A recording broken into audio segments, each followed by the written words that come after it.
Welcome back to another episode of 40 Facts About the 40K Universe. I am your host, Gershwin, and you are watching One Mind Syndicate. Today we continue talking about Imperial Guard regiments as we get into the Noctan Strike Forces. If you're new to the channel, subscribe. We post Warhammer 40K content every single day. And of course, if you have any suggestions, comment down below. But with that said, let's get into 40 facts on the Noctan Strike Forces. The Noctan Strike Forces are the elite regiments of the Imperial Guard that hail from the world of Noctan.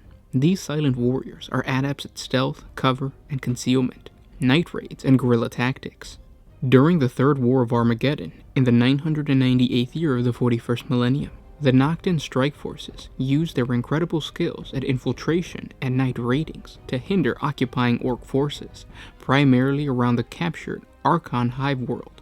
When it became clear that Archon would fall to the Orc advance, Colonel Walden, leading the 29th Noctan Strike Force, ordered 3 of his companies to infiltrate the Hive City. Tasked with leading a guerrilla war against the marauding Orcs, the brave men of these companies buried themselves deep within the labyrinthian tunnels of Archon's Undercity to escape detection and organize the human survivors of the Orcs' attack into a solid resistance force. Colonel Walden was able to keep in communication with these companies, as every night, squads made their way out of the Undercity, past the Orc patrols, to set up portable comlinks that Walden used to communicate and coordinate attacks on the east face of the city. The east face of the Hive became Walden's main objective, as it had suffered greatly during the Orcs' assault, and much of the surface was battered and twisted. Perfect ground for their strike force and extremely difficult for the Orcs to defend properly. His most successful action has since become a textbook operation for other Noctan officers, ordering the companies inside to act in concert with the bulk of the regiment outside the Hive. Squads rose up from the Undercity at an appointment time with the aim of targeting known Orc sentry positions and patrol routes. Though the Nocturne Strike Forces lacked the sophisticated equipment and training of the much-famed stormtroopers, their exceptional night vision made them comparable to those elite warriors during night raids, and the elimination of a few scattered Orcs proved to be no obstacle. With gaps readily apparent in the Orcs' perimeter, skilled infiltrators from the regiments outside of the Hive City moved in, planting powerful explosives at key points designed to cause as great damage to the main force positioned within the east face of the city. When the charges were detonated, the whole lower east half of the Hive erupted in huge gouts of fire.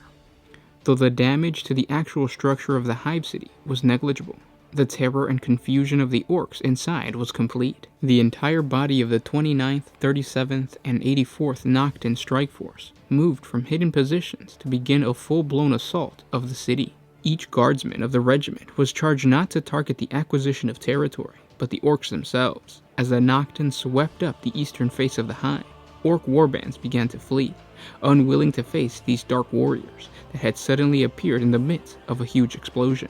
The true number of kills the Noctans managed to achieve in that one night will probably never be reckoned, but the most conservative estimates numbered the enemy slain in the thousands.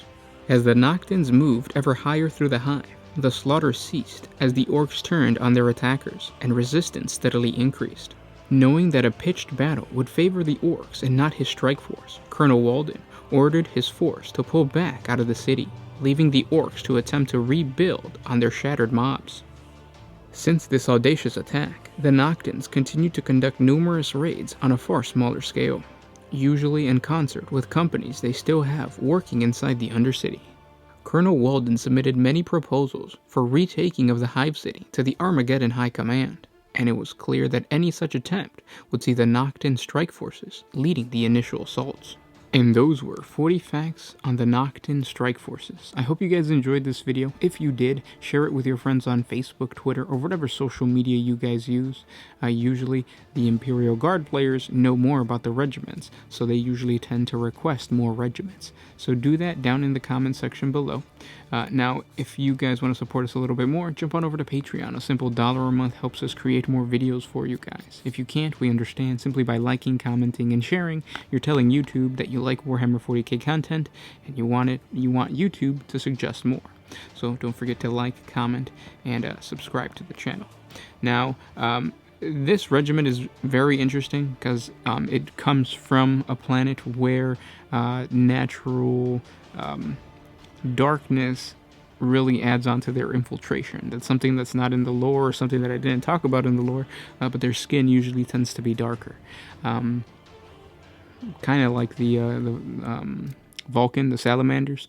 Salamanders usually tend to have darker skin because of the ash, because of the darkness on Nocturne. Same thing goes with this Imperial Guard regiment. They're just not superhuman. But again, guys, thank you so much for watching, for listening, and if you want to check out more on this awesome regiment, click on the link below. That's going to take you to the wiki page where more information can be found there. With that said, I'll see you tomorrow. This was Gershwin with One Mind Syndicate, signing out.